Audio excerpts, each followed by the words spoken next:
friend. Welcome back to the Grace Filled Grit podcast. Today, my friend Sherri Crandall is joining us, and we met last year at Lisa Whittle's home, and I had an instant connection with this precious soul. She is just wonderful. Today, we are chatting all about motherhood, the little ones, all the way up to parenting adult children.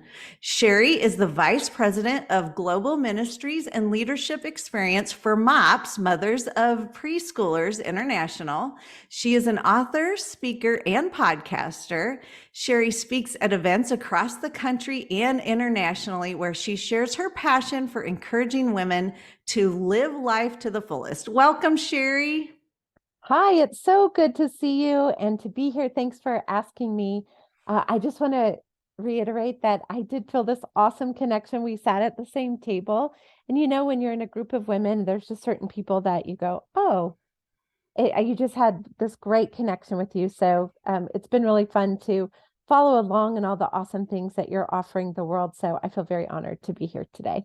Oh, thank you. We're so excited to have you. And we've been working on trying to get this thing scheduled. So it's so nice that I get to see your beautiful face. For those of you, that are listening here on audio, we're actually video and I get to see her again. So it's kind of nice. So what a fun time. So for my friends here online that don't know you, tell them a little bit about yourself and your family.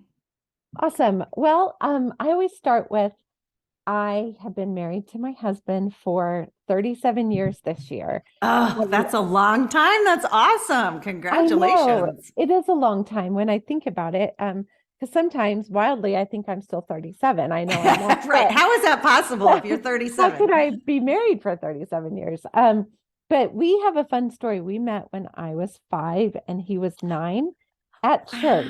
And his oldest sister was my Sunday school teacher. And our families were just friends. And then they moved to a different part of town. And we kind of got reconnected when I was in high school going into college and he was in college. And we've just been together ever since. And so we have 4 children. We have 3 sons. Our oldest, Justin, he is 31 and he is in grad school. He's working on his MBA. He lives in Chicago. And then my son, number 2, is Spencer, and he's a country music singer, and he lives in Nashville and travels the world singing, which is we'll talk about in a minute. And then my son, Taylor, is 25, and he is a grad student also, and he's at DU in Colorado. And then my daughter, Lexi, she is 21, and she's in college in Portland. And Lexi's just, we call her our cherry on top. First of all, because she's a girl. And second of all, because we adopted Lexi from China when she was 10 months old. So we have a really sweet and special story with that. And my dad started when she was little that she was the cherry on top. And she really is. So that is my family. And we moved to Nashville for my husband's job, which aligned really sweetly. I think it was kind of a God kiss, where we got to see as Spencer's career started to really take off. We live in downtown Nashville in a high rise, but we still own our home in Colorado.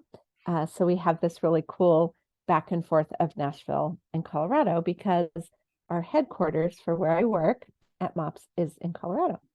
I love that. You do have the best of both worlds. Those are 2 amazing places to be living. And I think that's one of the reasons too that we connected so well when we first, right off the bat, I was like, oh my goodness, I feel like I've been friends with this woman forever, just chatting with you for a few minutes. And I have the 3 boys and daughter, and my kids are the same ages as yours. My daughter's 21, she's the youngest, and my 3 boys go up to age 30. And so it's just so interesting to, see these parallel lives here in so many ways that we have a lot in common. And how exciting. I love that you're getting to live in both cities and enjoy the beauties of both of that. So tell us a little bit about MOPS. what they are. I feel like most people know what they are, but tell us a little bit about them and their mission. I used to be, really into that and know it. And then now, as my kiddos are getting older, I've kind of, obviously phased out of that. But now I have a couple of grandbabies and one coming up into that age group. So I would love for you to just share a little bit about your organization and their mission. Well, thank you. First of all, MOPS has been around for 50 years, which is Wow. crazy. So speaking for myself, I was a little girl when these women started MOPS, and it started in a little town in Wheat Ridge, Colorado. And there were a group of ladies that lived on the same street, and they felt like they needed community, and they wanted to study the Bible and grow their faith and talk about what it meant to be a mom and the challenges and the joys, and kind of share that together. And it's really amazing how it started so small 50 years ago with just this need of these moms to connect and to grow their faith. And 50 years later, we're in 72 countries. Wow. We offer things in 18 different languages. We are all over the US and around the globe. And it's just amazing because I think even though society has changed, or we would say different needs, there wasn't technology, all of these things. But the basics of what we focus on is that moms, and we're a Christian organization, so we believe that moms need each other. And most importantly, we believe that moms need Jesus. And so that need hasn't changed, nor will it change for the next 50 to 100 years, right? And as I get the opportunity to travel the globe, I can tell you that that is true. And MOPS works everywhere because we're meeting those two basic needs: the need for community, the need for having a relationship with God, with Jesus. So what's really fascinating is that we say that we encourage and equip women to be better women, to grow as a mom, and then to grow as a leader. And I think that's where our organization also is sort of set aside, is we have a really amazing leadership program that we put moms through in our local groups. And then also we have something called the MVT group, and they are our MOPS volunteer team, and they are like the cream of the crop, and they live all across the globe as well. There's over 200, close to 300 women who participate in that. And they encourage and equip women to be the best version of themselves. And when you are the best version of yourself, you're going to make tons of mistakes, but then you're the best version of the mom that you can be to your kids. And that is translatable. And it's also transformational. So that's why we exist. And this year we have a huge celebration. We have our annual conference, which we call MomCon, and we'll be in Chicago. And we have 5,000 people registered to come. And it's really going to be phenomenal. And we're celebrating what was, what is, and what is yet to come. What a wonderful organization that really is boots on the ground, making a difference in bringing up the next generation. So just for my purposes, I know that you have groups in cities. So tell me structure. If there is a mom or a grandma that has little ones, and they want to pass it on to their daughter or their daughter-in-law, tell us what the structure is for that help. Is it online? Is it community groups? Absolutely. So it's both. And the beauty of it is you can go to mops.org and you can hit the little tab that says find a group, and you put in your zip code, and you can say, I'm right now in Denver, Colorado, or if I'm in Nashville, I can just type in my zip code and all the churches will populate on your screen, and it'll tell you like, this is the closest 10 churches that host MOPS groups. We traditionally, we partner with local churches, and they become the host for these community groups to meet. Within that particular structure, we have what we call the coordinator, and she kind of oversees the whole group. And then we have mostly sitting around tables, and each table is assigned a discussion group leader and a mentor mom. So someone my age would be a mentor mom. So you can still be very actively involved in MOPS when your kids are older, because you have wisdom to give back Oh, You can yes. tell the young mom who's like, this child will never be potty trained. I can say, guess what? All my kids went to college and they're potty They're trained. potty trained, It's at least by amazing. college. Yeah. So the things that we stress about as a young mom because we don't know and the future feels so big, mentor Mhm, moms can be such an integral part of that community. So you can mhm, find groups online very easily. We also have an offering called Mama Meetups, and they are our online groups. mm, So we have curriculum that they go through. You can sign up again at mops.org for a Mama Meetup. And let's mhm, say I'm the leader, and we have specific groups for working moms, moms who have special needs kids. We talk about intimacy. We're creating new programming all the time where we talk about friendship and marriage and just like living in this So it's world the that moms. total package. It's not, it's Yeah. the total mom there. Yeah, and we no longer really say you have to be a preschool mom. We say Mhm, it's until you feel it no longer meets your needs. mhm. So we That's have a good. lot of moms who have elementary school, junior hires. We've everybody's teased for years that we should have specific groups for mothers of teenagers. Because that's a whole nother thing. I say they're just the same as toddlers, but they have a driver's license. And So true. Oh my gosh, right, so much wisdom there. yeah. But here's the deal. It goes back to the fact that we still need community. We don't outgrow that. Right. My kids are young adults, but I'm still their mom. Hmm. So the challenges we face now with young adults are just different than the challenges we faced with teenagers. But Hmm. for me personally, I was invited to MOPS when my oldest was 3 and I had a newborn. And Hmm. the day that I'll never forget because I was struggling so much, I went from being a working mom to being a stay-at-home mom. And I made that choice. I'd prayed about it, thought about it. We were like, yes, that's what I want to do. And then Hmm. the reality set in of like, this is really hard. Hmm. And I'm an extrovert, so I'm talking to no one. My husband's, working and on the career path where you're putting in tons of hours.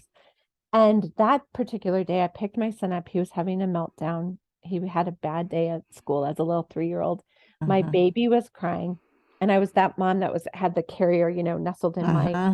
crook of my arm. And I'm dragging my 3-year-old on my knee, trying to get to my car. I think I had throw up on my shirt. Like it was just a bad day, right? Hmm. And this lady that I don't know, this stranger, she turns around, she goes, "Hey, I think you should come to my MOPS group." Mm. And I was like, I didn't even know what that meant. Like it sounded weird. MOPS, what does that mean? Right, And she right. explained it to me. She was like, "Hey, you can have adult conversation and a hot breakfast, and someone will watch your kids in the childcare program." And I was like, Hmm. hmm, Hmm. like I I could didn't even, use yeah, I, that. I didn't even drink coffee at the time. Like coffee wasn't, I think, as big of a deal as coffee is now for people. Right. Um, but I was like, but I need to talk to someone. I need to Yeah. like listen to other moms. And I know nobody. We had just moved to Denver. So Hmm. I didn't know a single soul. And from that day forward, I've never not been a part of MOPS. So that's Hmm. almost 30 years ago. And I'm really thankful for what it brought to my mothering journey. I think it gave me, first of all, my very best, dearest girlfriends are still my MOPS friends. Hmm. We've Oh. we've raised our kids together. We vacation together. Now everybody's kids are, getting engaged or married or Hmm. graduating from college, and we share in those experiences. So, how lucky am I? That's amazing. Right. But then I've just watched it transform families, where they grow in their faith. They start to see that this is this is really an important task. Like God doesn't make mistakes, so He chose you to be the mom to the kids that He gave you, Hmm. and we just try and help equip you to feel confident in that calling, and also be vulnerable and share like, I'm not sure I really like my kids today, or, Right. or my husband, and you're not a bad person for thinking that. It's just Hmm. you're And you're very not alone. you're Yes. very real. Hmm. So I'm thankful for what it brought to me personally, but that also that we're still able to do that around the Hmm. world. That's so good. So good. So, along with all the joys and the wonderful, heartfelt moments of motherhood, most mamas at any stage along the way are feeling worn out and frustrated, like you just mentioned. and wondering, I mean, most of us at any age, we're wondering, are we getting it right? Are we totally screwing up these kids, these poor children? Right. What was the best advice you've ever heard given to a mom of preschoolers or even elementary age kiddos? So I was fortunate within my MOPS group to have a really amazing mentor. And she told me one day, because I think I've always struggled with perfectionism, like I'm not being enough. And if I Right. do this, they're going to, be scarred for life. And she just looked at me one day and she was like, take a deep breath. You are going to mess up. You are not perfect, but God is perfect and he can cover the mistakes if you consistently over and over tell your children and show your children that you love them.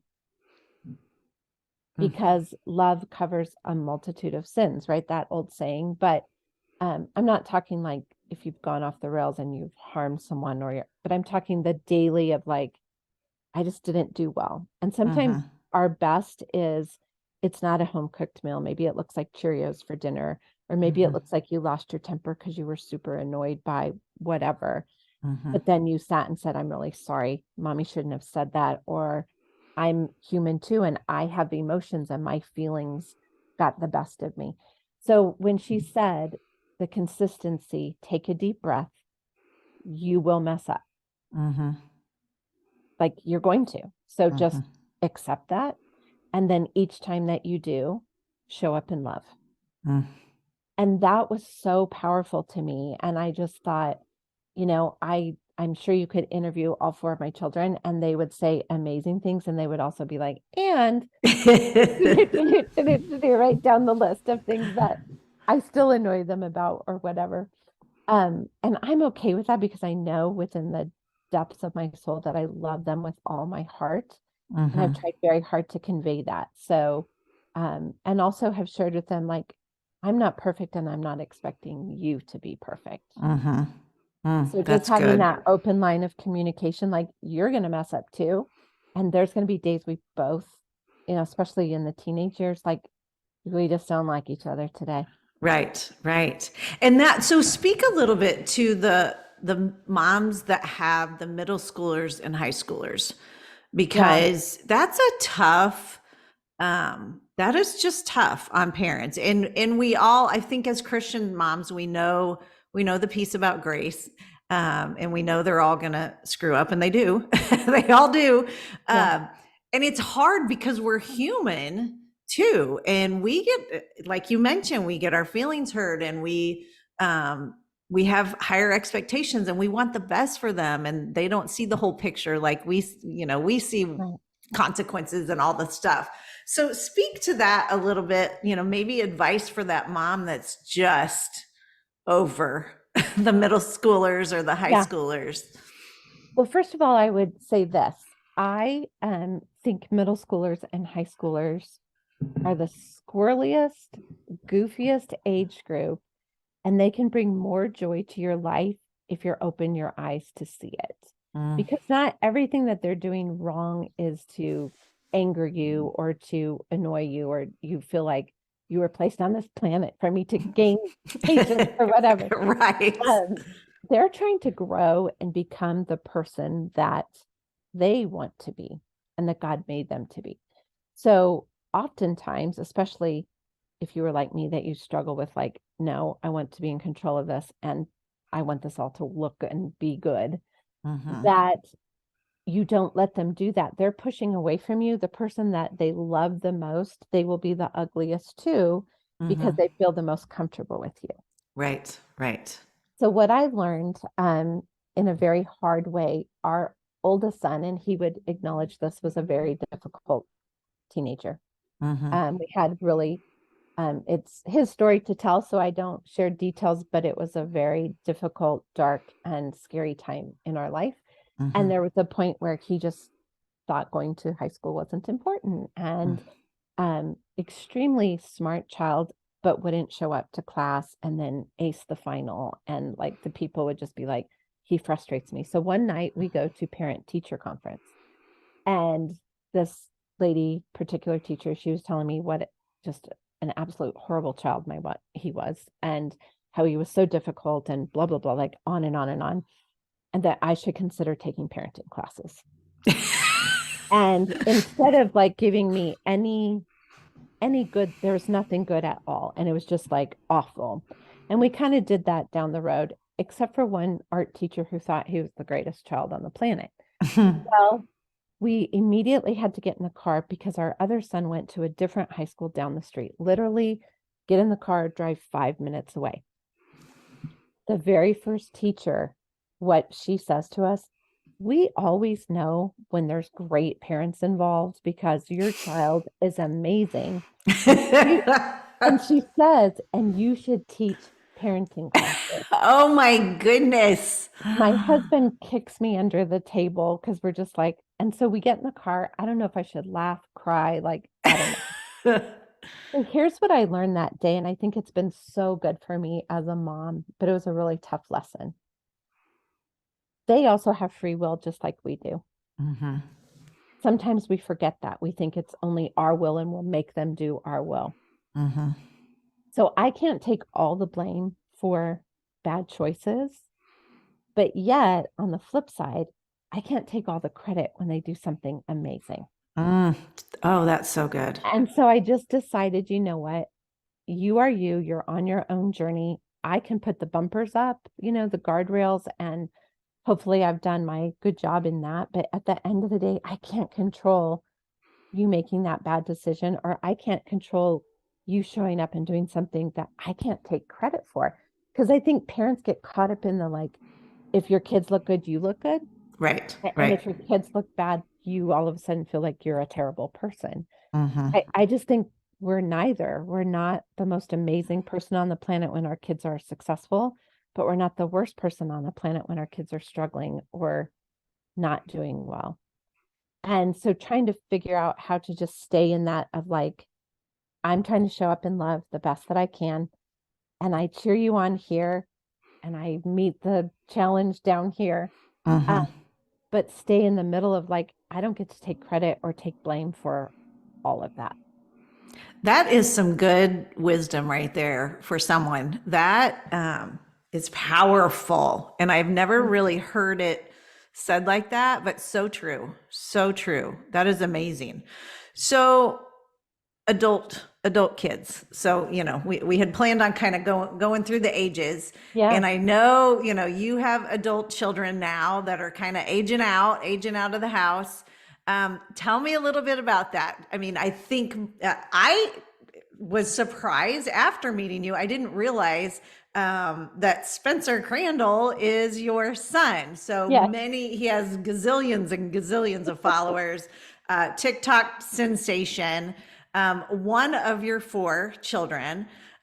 So, tell us a little bit about that journey and just parenting adults in general. I mean, it is, let me just tell you, it is bizarre from my standpoint. It is the most bizarre thing on this planet to be a parent to adult kids. And I have amazing kids.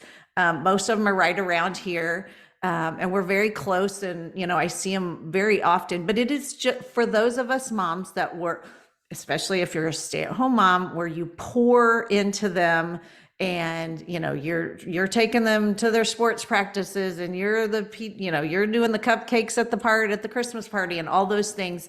It is an interesting transition into adulthood as well. So I would just love for you to speak a little bit about that. Well, first of all, I think that this might be one of, in many ways, the most challenging that I've faced, because when they're little and they do something wrong, there's a consequence. And, if you hit your brother in the head with a Lego, okay, sit in timeout, we don't do that, blah, blah, blah, be kind, all these things. But if you make a choice as a 24-year-old, there's bigger consequences in your life of what that could be. And I think, again, it's that, do I truly believe, and I'm saying this as a challenge to myself, do I truly believe that God loves them more than I do? Do I truly believe that He has a plan for their life? And do I truly believe that even if this happens, God is bigger? So I hold on to things that I want to, like, Are you okay? Is this okay? And I felt like maybe even as they got older, I became more of a helicopter parent, as when I was like, oh, when they're little, climb on the jungle gym, be brave, do these things. Right. And I always said, my husband and I were like, we want them to be brave and independent and adventuresome. And we've raised brave, independent, adventuresome. Think for yourself, be bold, and then they are, and you're like, well, wait a second. Reel it in. I Don't didn't do really mean that. that. Don't challenge me, or don't, with whatever that is. And so I think we have to be careful. I also, here's something that's really been bothering me lately, is this intensity we find on the internet was, you only have 18 summers, Oh and my goodness. so Yes. make this big thing. Well, they'll always be your kids, but it's going to look different. So this adult parenting, you will always be their parents, but at some point you have to, and I think, you can sense it, you can feel it, maybe if there's more friction. Um, what am I doing? Am I micromanaging? Am I trying to, you know, and then I have to think, I got married when I was 21. Mm-hmm. There wasn't anybody micromanaging me, like Right. that's just the way. And maybe it's our generation that, we got married younger or whatever. But when I start to have to control all those things, it's because I don't want to let go. I want to make sure they're okay. Mm-hmm. And they have to make decisions. They have to make mistakes. They have to figure it out. And Mm-hmm. we are there to be like, we are here for you. We love you. We support you. If you ask our opinion, we'd be happy to talk to you about it. But I'm really careful not to just insert myself into their adulthood.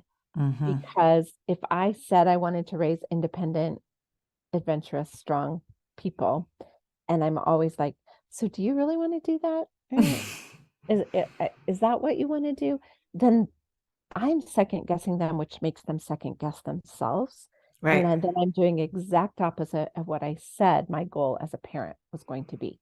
Mm. So I have had to like really check myself lately over a few things where you're just like, let go.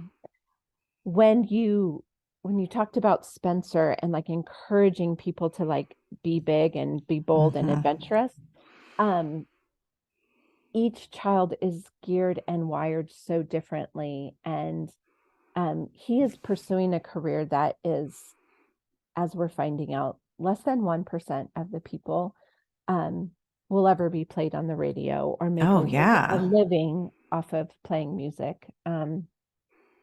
He writes all of his own songs. He sings everything. He has built this brand for himself, and that is has not come without like big, big.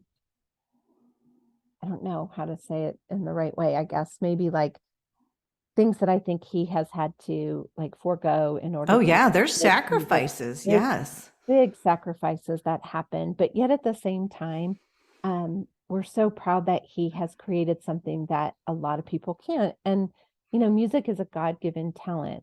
Mm-hmm. Our other kids are gifted in different ways. One is very scientific, one is very creative, one is also musical, but in just a different way. And Mm-hmm. so knowing we keep him grounded in that he's number 2 out of 4. Mm-hmm. And so because you're famous doesn't mean that you get to trump everything that goes on in the family. Like Mm-hmm. we all come and we cheer and we're his biggest fans.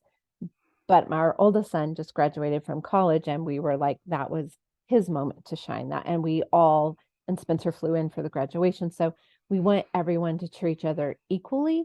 It's Mm-hmm. just that what Spencer's success is very much in the limelight. And, Mm-hmm. you know, he gets articles in People magazine about his success and most people don't, right? And Mm-hmm. so it's an odd thing having a famous child, Mm-hmm.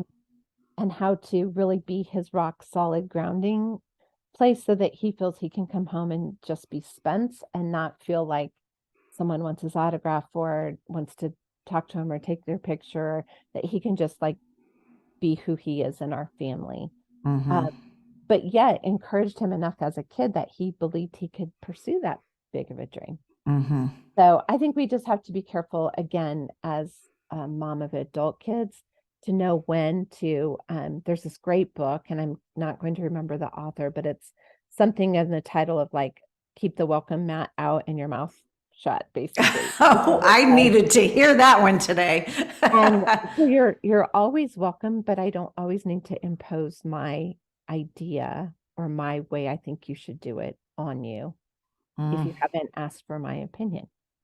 Oh, that I need to write that on my mirror. And it's Yeah. hard to shift from the you're all over everything and you're helping them, with their schooling or deciding career paths and all of that. And then all of a sudden it's just like, what do you do with this?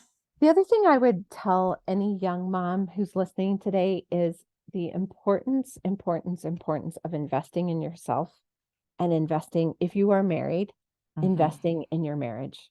Because there comes a time which nobody believes will happen, that you are an empty nester and you're also faced with like, who am I outside of being called mom? So who is Sherri versus like mom of Justin, mom of Spencer, mom of Taylor, Lexi?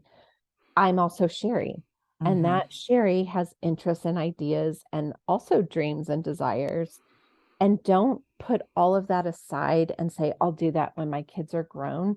Nurture yourself and what you're good at along the way. It doesn't mean if you choose to stay home, awesome. I did that too. If you choose to work, I did that too. Whatever that works for your family is great. But I'm talking about you as a person, not you as a worker, not you as a career, but you as who is Lana deep inside. Nurture that, and then nurture your marriage, because there will come a time when the kids are gone and they're off as they should be doing their thing. And then it's the two of you. Do you have a relationship? Can you laugh? Can you find interest? Like I started playing golf 2 years ago. Oh, good for you. How fun. I'm obsessed with it. I love it. And I'm not terrible, but I'm not great. So I have something to work on. But it's something we can do. We love to be outside. We love to be together and find those things to foster that relationship, because that's a healthy thing for your adult kids to have in their life. But then foster your own interests along the way. Just because you're a mom doesn't mean you shouldn't read books that you want to read. Besides Goodnight Moon 500 times, right? Like find things that you like to do along the way. And I think that that's what I love about MOPS is it helps nurture that as well. That is so, so good. And you've done an amazing job with that. Having 4 kids, you have this wonderful career. You're at the top of the leadership of this international, of MOPS that's global. And, you're a podcaster and speaker and author and all these things. How do you balance it all? And how did you do it along the way? I know there was a time frame where you were a stay-at-home mom, but it seems like, you kind of have the magic, the magic path. No, I wouldn't say I have a magic path at all. I would say that I took the word balance out of my vocabulary.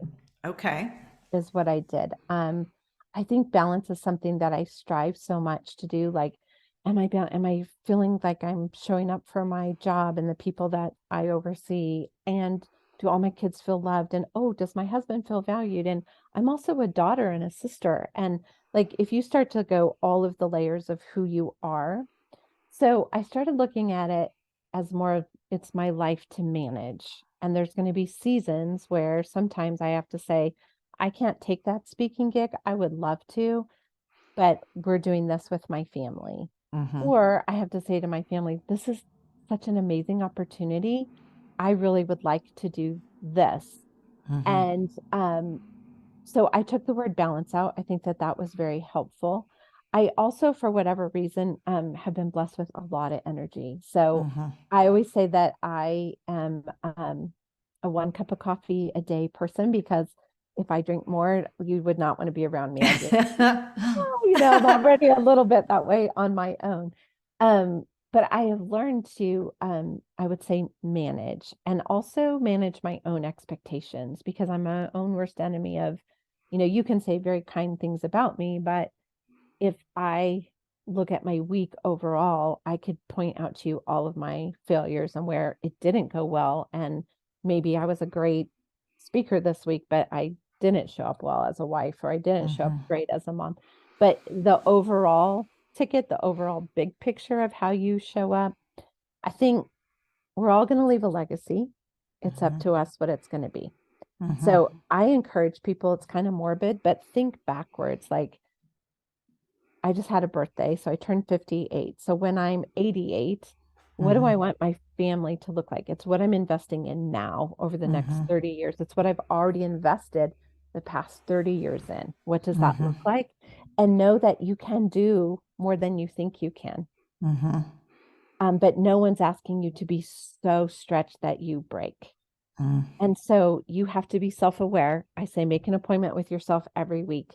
Look at your calendar. I used to be really good at thinking, well, I can manage this day. But when I put Monday, Tuesday, Wednesday, and I stacked all the days together. So I encourage you to look at your calendar like horizontally, not just vertically, because vertically you can make that day work. But if you stack 5 big verticals together, you're going to, by the end of the week, you're going to be laid out flat. So I learned to manage like the bigger picture of my calendar and go, if I say yes to this, I'm saying no to this with my family. Or if I say no to this, like, will my kids be okay? Like, you have to evaluate at all times. So self-awareness, evaluation of your calendar. And then, in my opinion, the word manage feels so much better because I can pick and choose versus balance is this unrealistic, thing. Once in a while, you feel like, oh, everything's just in the right place and the scale's feeling really good. Very rare. And then you can get a phone call from work or from one of your children, and all of a sudden your scales just went crashing on one side. And that happens daily. So if we're thinking we have to like balance this thing daily, you're just setting yourself up for failure. But if at the end of the month you managed those 3 crises plus your calendar, all of a sudden you're like, oh, life's pretty good. Right, right. Oh, that's such good wisdom. Definitely good wisdom. So at MOPS, you have a new curriculum coming out. I'd love you to tell, our friends here a little bit about your curriculum, where they can, get involved with that and you had mentioned a little bit about the website. But also I want them to know where they can follow you and where your main places that you hang out online. Awesome. Well, first of all, I would say if you're not part of a MOPS group, you should be. It's really, I think, would be such a blessing in your life. So check out the website. If you can get access to a lot of things if you become a member, and you don't have to like be a part of a group to be a member. And it's really cheap. It's $35 for a year, and that comes with 4 magazines. So you get a subscription to our Mom Sense magazine, which is really phenomenal. It's filled with lots of like tips and tricks and inspiration from big things to little things. And so I would say anybody can be a member. And the global curriculum is really set aside for groups that are meeting together. And it's a simplified version. So every year we have a theme and we have tenets. And so this upcoming year, we just announced our theme is Say Yes. And then we have 3 tenets. So the theme is the what, and the tenets are how we're going to live that out. And each one has a Bible verse that correlates with it. And then within the context of your community group or your online group, you can, we have video libraries. You can go through all of that. And your church that sponsors the group hosts that, and they roll out our curriculum for you. If you're not able to join a group in person, you can join online, but that membership is key because then you get really awesome emails of inspiration and you get the magazine.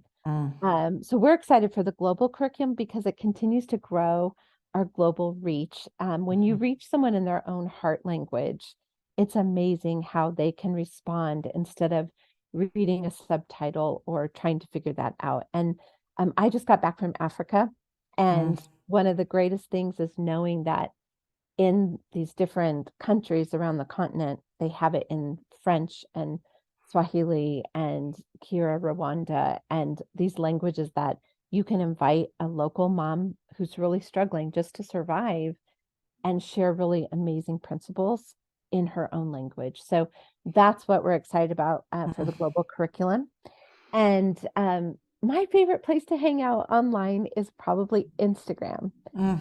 Because I love beautiful things. I love your page so much. Oh, thank you. And You're so sweet. and your stories, because who doesn't love baby ducks swimming in Oh, right. bathtubs to my child's song? Like that was amazing. Oh, I know. Oh my That goodness. was I love amazing. that song. That was awesome. Yeah, yeah.